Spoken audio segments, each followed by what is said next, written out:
Eu sou de uma família de 12 médicos. O meu pai é um urologista. Só que teve um momento, quando eu estava fazendo a minha residência médica já formado, eu acabei me afastando um pouco de Deus, não de deixar de ir na igreja, mas aquele contato diário que nós precisamos ter com Deus, eu acabei tendo esse, vamos dizer, esse afastamento, né? Eu era um jovem, um cirurgião, passei num local de residência em cirurgia geral que todo mundo quer passar no Brasil, com a vida, entre aspas, encaminhada, entre aspas, um guri bobo, se achando um pouco pela situação toda. E, na verdade, aconteceu algo que foi extremamente marcante na minha vida. Que aquilo lá eu nunca mais esqueci. E que sempre, quando pedem para eu contar, eu vivencio aquilo como se fosse hoje. Uhum.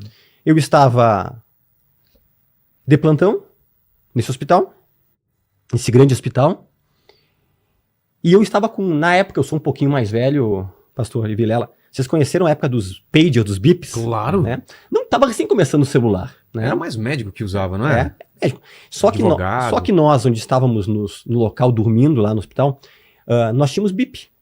Então o bip tinha 2 toques. Era um toque normal e tinha um toque que era um toque de parada cardiorrespiratória. Ah, é? Para tu poder saber. Se é a parada, tu tinha que ter uma rapidez maior de você ir. E eu estava de plantão, cirúrgico, e tocou o bip da parada. E era mais ou menos 13h15, 13h20 da manhã.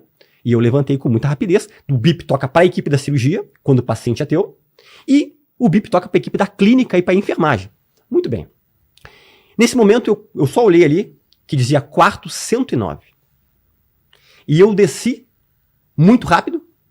E eu fui durante esse intervalo de tempo que eu fui de escada, não de elevador, eu fui só pensando assim, ó, Vilela, não pode ser o meu paciente, porque eu tinha um paciente no quarto 109, que nós tínhamos operado uma cirurgia, uma das maiores cirurgias da parte digestiva, chama-se DPT.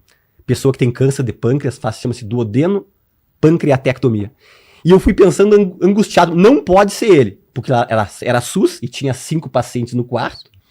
E porque eu tinha falado para a família um dia antes que ele teria alta no outro dia, porque o pós-operatório realmente estava muito bom. E quando eu chego no quarto, para minha surpresa, quem é que tinha tido a parada cardiorrespiratória? O meu paciente. E aí estava lá já o pessoal da clínica, a enfermagem, e eu cheguei. E como o paciente era meu, quem assumiu toda a reanimação junto ali foi eu. E nós começamos a reanimar esse paciente. E eu, um jovem cirurgião, eu tive vários ensinamentos, até mesmo em relação a falar familiares, quando tá tudo certo para tu dar alta no outro dia. Né? Se tudo transcorrer bem, se tudo continuar como está, uma frasezinha muda muita coisa. E nós começamos a reanimar esse paciente. E eu reanimei um paciente como nunca antes na minha vida. Porque eu queria, era um paciente meu, nós lutamos por ele. E a reanimação normal, em qualquer lugar do mundo, tem uma convenção. É 30 minutos de reanimação. Você massageia, você faz... Tem uma coisa que nós chamamos de ambu, que é para colocar respiração. É feito adrenalina, é feito atropina. E é tudo muito bem sincronizado. Quando bateu 30 minutos, estavam meus colegas médicos junto ali também. E disseram, Lemos, como eu chamava na residência, meu sobrenome. Deu 30 minutos. Eu disse, pessoal, vamos um pouquinho mais. Nós fomos mais 15 minutos. Porque depois de 30 minutos, durante nenhum momento ele voltou, porque tem alguns pacientes que tu reanima, ele volta, e daqui a pouco ele para novamente e você continua a reanimação. Acontece isso. Não é você, reanimou, acordou, tá tudo bem. Às vezes ele acorda, reanima e daqui a pouco para de novo. Às vezes para tu reanimar 3 vezes. Só que depois de 30 minutos, durante todos os 30 minutos, ele não voltou em momento algum. Ou seja, paciente morto 30 minutos. E tocamos até 45. Fica aquela linhazinha? Linhazinha. Com assistolia, fica ali aquela linhazinha. E chegou 45 minutos, aí tá o pessoal já impaciente comigo. Né? 13 e tanto da madrugada. Enfermagem, paciente, tipo, né? Desiste, né? Lemos, por favor. Não tem mais. Acabou. Nesse momento, começou a acontecer algo que foi algo que impactou a minha vida. Algo que eu sei que foi um toque de Deus para mim, para dizer assim, olha o que tu tá fazendo com a tua vida. Naquele momento, começou cenas que eu digo que são típicas de filme, só que ali era uma história real. Primeiro de tudo, não me perguntem como, a luz do quarto diminuiu uma fase. Naquele momento de 45 minutos, aquele cidadão que estava ali começou a se movimentar. E eu, como cirurgião, como médico, a gente sempre quer achar uma explicação plausível para não aceitar sobrenatural em hipótese alguma. Eu comecei a pensar, não, são algumas mioclonias que algumas pessoas podem se mexer depois da morte. Só que depois, para acontecer mioclonia, é logo depois que a pessoa morre. Sim. Ele já estava há 45 minutos, então não era mioclonia. E ele começou a se mexer como se fosse uma convulsão. Como que é? Tipo se movimentar. Tipo epilético, não? Tipo epilético. Tá. Convulsão. Começou a esticar os braços. Nossa. Nesse momento, todas as pessoas que estavam dentro desse quarto... Você nunca tinha visto isso? Nunca na vida. E ninguém. As pessoas todas saíram do quarto. Inclusive os pacientes, todos podiam caminhar. Os que estavam nos outros leitos, pegaram o seu sorinho e saíram do quarto. E ficou no quarto apenas eu e o paciente. O paciente era meu. Eu entendi que essa experiência era comigo. Obviamente eu estava literalmente, como um cirurgião novo, apavorado com o que estava acontecendo ali. E esse homem estava fazendo uma cara de pavor, uma cara de dor, uma cara assim, algo que estava totalmente incomodado, em pânico, né? E talvez, para mim era uma eternidade, não sei se aquilo lá durou 5 minutos, 10 minutos, eu sei que eu fiquei ali. E eu olhei para a janela do quarto que ficava em direção à rua e eu vi. Entrou uns vultos pretos, uns espíritos pretos, vários. E entraram dentro desse homem pelo tórax dele. E quando adentraram, a cara de pavor e de medo foi maior ainda. E depois, quando saíram dele e saíram pela janela, aquele homem desfaleceu. O que foi claramente que eu sei que foi o Espírito Santo falando comigo. Ele disse: tu viu esse homem adentrar no inferno. Ele estava indo para um local que ele não queria ir. E essa experiência vai marcar a tua vida e sempre que tu puder contar, você conta. Porque a eternidade, ela é real. E nós estamos aqui, Vilela, a gente sempre pisa em 2 mundos. Exatamente. Somos nativamente espirituais, né? Nós sempre 2 mundos, né? Tanto porque, agora não falando só do nosso espírito, por que a gente chega em ambientes que a gente não se sente bem? Exato. Por que tem pessoas que transmitem algo tão ruim pra gente? Existe uma realidade espiritual, né? Existe uma realidade. E é isso que eu digo. Às vezes o homem não percebe que existem forças espirituais que estão ao redor dele, né? E digo mais, Deus, ele nos notifica. Assim como a gente recebe uma mensagem no celular, né? Que alguém mandou mensagem, um alerta da Defesa Civil, Deus nos notifica através de situações que a gente enfrenta, de experiências que a gente vive. Então eu posso dizer, doutor, que essa experiência que o senhor teve, né, realmente foi uma notificação do céu. Deus permitiu que o senhor visse algo. Ali eu mudei minha vida. Então. Pra sempre. E pra todo mundo que eu posso dizer. Eu disse assim, ó, existe uma eternidade. Eu era ensinado, mas eu não tinha talvez uma convicção que eu tive através dessa experiência. Sim. Olha só. E tem algo mais que eu digo. Por exemplo, como é que tem suicídio em Mônaco? Em Luxemburgo, que são os locais mais ricos no Japão, do mundo. Por quê? Na Suíça, nos países... Por quê? Os países nórdicos. Por que tem rico que você mata? Bilionário que você mata? Por quê? Ou que tá em depressão. Em depressão que não resolve nunca com os melhores remédios do mundo. Coisa que eu mais recebo. Eu recebo pessoas de todos os coisas. Nós contabilizamos, nós recebemos na nossa cidade, Rosário do Sul, no Rio Grande do Sul, a cada 60 dias, 12 países que afluem para lá, para serem atendidos, consultados ou até operados conosco, né? E, na verdade, a gente conhece e vê a opressão de frente, do lado. Uma coisa que eu digo muito assim, para pessoa que não tem experiência em viver em ambiente hospitalar, por que muito médico é excêntrico? Por que muito técnico de enfermagem, enfermeiro, são diferentes, estranhos, diferentes. Muitos são amargurados, muitos são mal-humorados. Só que uma coisa que eu nunca falei. Muitos têm problema com droga, com bebida. Com bebidas, tá? Com drogas lícitas. É. Tá? Porque na verdade é o seguinte, ó, a profissão da área da medicina é a profissão médica no mundo que mais tem índice de suicídio, 5 vezes mais que as outras profissões. Mais do que policial? É a primeira de todas as profissões. Tá? Suicídio. Porque pela pressão. Por várias coisas. Por várias coisas. Decepções, impotência. Mas assim, ó, o problema é o seguinte. O ambiente hospitalar, olha o que eu vou dizer agora. Ele é inóspito. A gente que vive lá dentro. O que paira dentro de um hospital? O medo, um espírito de pavor, Arrependimentos. arrependimento, pena, que é um... Sabe o que é pena? Que tem de gente, né, que tá perto da morte, Da que morte, começa exato. a reavaliar É. a vida e fala, devia ter feito isso. E muitas pessoas assim passam e falam assim, pá, pobre desse moribundo aí. Ah, Qual as pessoas vai melhorar? Sentimento de pena. A morte, ela beira outra coisa. Mas amor também, Amor. né? Muita compaixão, Também, sim. muito amor. Muito amor.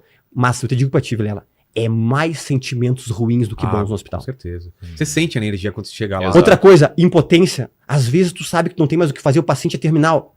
Tá? Às vezes eu escuto assim, ó, de pessoas assim, mas que bom que tal paciente tá lá perto do, citando agora aqui você, Sírio-Libanês, Albert Einstein. Cara, tem doenças que são incuráveis. Se você descobrir um câncer metastático agora, você pode estar em qualquer lugar do mundo. Olha o Steve Jobs. É. Tá entendendo? Um câncer de pâncreas que foi fulminante, você não tem o que você fazer. Então, esses espíritos, esses sentimentos ruins, eles pairam lá dentro. Por isso as pessoas são muito atormentadas dentro. E isso aí reflete em muitos profissionais Exato. da área da saúde. Isso é uma realidade palpável e visível. Como que se explica, né, essas experiências, esses milagres? Nós sabemos que o corpo se regenera, o corpo pode ter, né, uma mudança drástica, mas tem alguns quadros que é irreversível, certo? Eu posso estar errado, mas o que o senhor me diz assim de casos de doenças terminais, da pessoa que está desenganada? Todo diagnóstico diz que a pessoa nas próximas horas vai morrer. O que a medicina diz sobre isso? Na verdade, quando acontece uma situação dessas, a medicina não diz nada. Porque você tem que engolir a seco algo que não tem como explicar. E nós somos treinados para dar explicações para o paciente. Por exemplo, vou contar um caso para o senhor. Que muitos que consultam comigo nem sabem que eu sou cristão.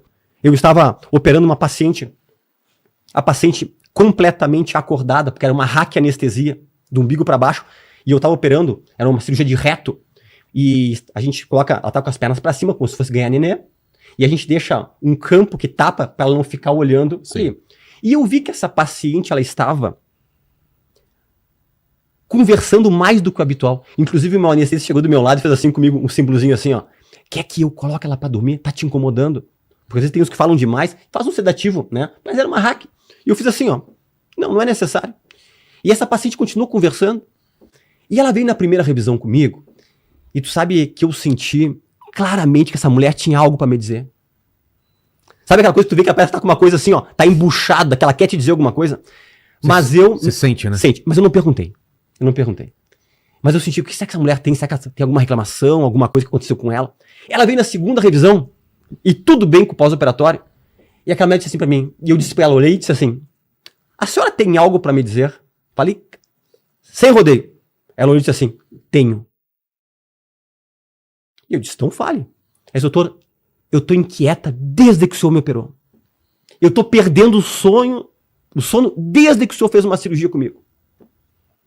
Eu disse, me diga, o que houve?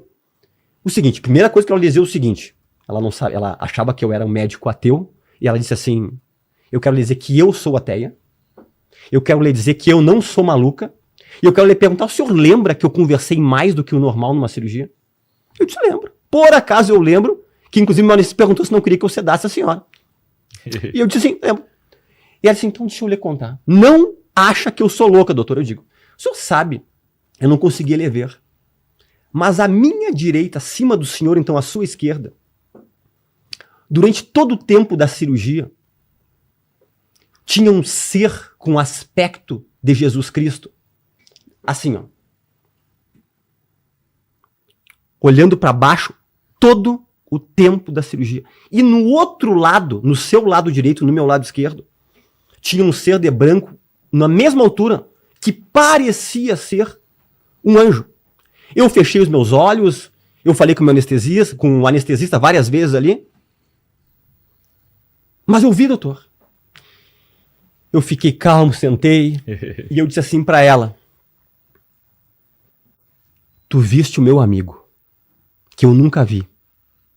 Que todas as vezes que eu tô lavando as minhas mãos antes Nunca tinha acontecido, doutor. Dessa maneira Não. assim, não. Olha só. Que sempre que eu tô lavando as minhas mãos antes de entrar no ato cirúrgico, eu sempre fecho meus olhos ali, sem muito alarde, e eu peço para Jesus me acompanhar na cirurgia. E eu disse para ela, a senhora teve uma experiência que eu nunca tive, que eu nunca vi, mas é algo para a senhora, como se eu for para lhe notificar. a senhora entender que, na verdade, esse seu ateísmo é algo que é completamente incompreensível. Para a senhora agora não tem como. Que nem, por exemplo, outro exemplo que vem na cabeça agora. Essa história faz o quê? Uns 6, 7 anos. Entrou uma senhora, passou na frente da minha clínica lá, e ela entrou e falou com a minha secretária assim: passa um recado pro doutor Fernando Lemos. Ela não foi consultar comigo. Ela disse assim: eu tive que parar para dizer. Eu fui até a esquina, eu olhei algo, e eu disse: não, mas eu tô louca. Ela voltou e fez o mesmo trajeto e continuava lá. A minha clínica tem uma porta onde entram os pacientes e uma porta pequenininha do lado que é onde entra os funcionários e os médicos que atendem lá, e a parte da jurídica estava lá. E ela disse: avisa pro doutor que naquela portinha lá, ó, pequena que tem lá, tem um anjo bem grande lá, segurando uma espada. E a secretária entrou no próximo intervalo da consulta e disse assim pra mim: doutor, eu vou lhe dizer o que uma pessoa que passou na rua disse que viu, e eu vou lhe transmitir aqui o que tá acontecendo. Eu digo, falo. Ela disse que viu um anjo ali na sua porta, ali segurando uma espada. Eu disse pra ela: pois é, eu oro quase todos os dias pedindo que Deus coloque anjos na frente da minha clínica, nos protegendo, e que todas as pessoas que sejam com medo, com dúvida, com insegurança, que fique isso aí tudo do lado de fora. Então, na verdade, se tu puder falar com ela, diz que eu creio, acredito e obrigado, porque eu nunca vi esse anjo que ela viu. As pessoas têm dificuldade de acreditar nesse sobrenatural que o Senhor está compartilhando com nós aqui. Mas é a verdade. Né? Jesus, quando esteve aqui, foi o que ele fez. Ele operou milagres, ele transformou a vida das pessoas. O evangelho não é só palavras, o evangelho é poder de Deus. Né? E essas experiências são reais.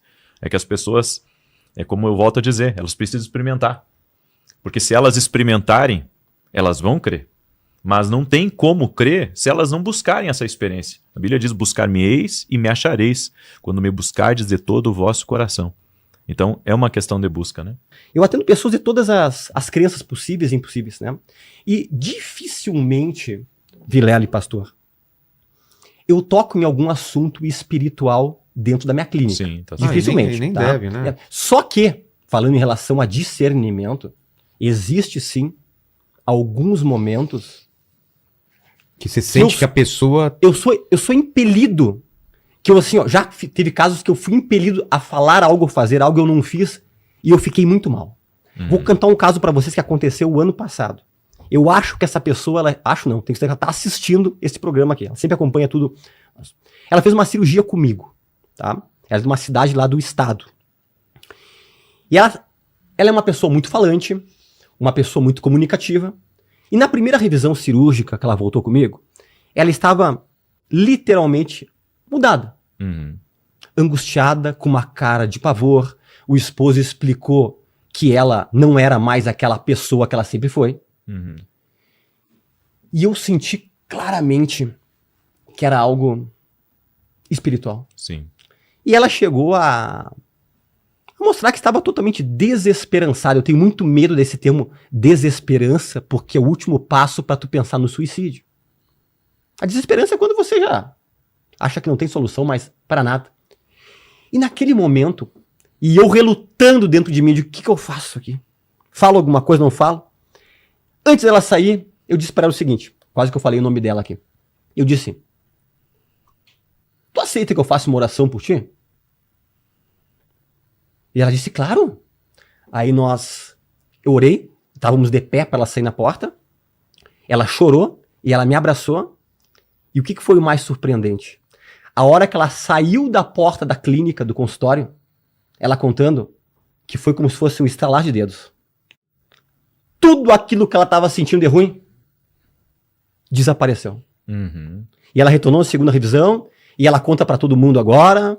E eu fui curado. Eu disse assim, ó: não foi eu que te curei. Isso aí foi algo que eu senti de Deus. Mas assim, ó, é o discernimento Espiritual, né? espiritual nesse momento de falar. Que nem pessoas às vezes que estão num caso terminal. Exato. Tá? Não tem mais o que fazer. Teve o caso de uma mulher que estava em estado terminal e a família acompanha minhas orações às 6 e às 18 horas. Daí uma das pessoas da família pediu a permissão, né, para entrar lá na CTI, porque eu acho que é bem restrito, né? E colocou o telefone do lado do ouvido dela com a oração, né? E ela, assim, acho que não viu nada naquele momento ali, mas ela ficou ali alguns minutos com a oração, bem no momento da oração. E ela fez isso assim por 3, 4 vezes na semana. Aquela mulher que estava totalmente desenganada, né? Jesus entra, cura ela, e ela vai à igreja, ela foi na igreja onde eu estava ministrando naquele dia, e veio dar o testemunho. Olha aqui, ó, essa mulher que está aqui do meu lado, ela estava desenganada, estava para morrer, a família estava se despedindo dela. Eu comecei a levar as orações e ela foi curada. Nós sabemos que é Jesus que cura, que é Deus que opera.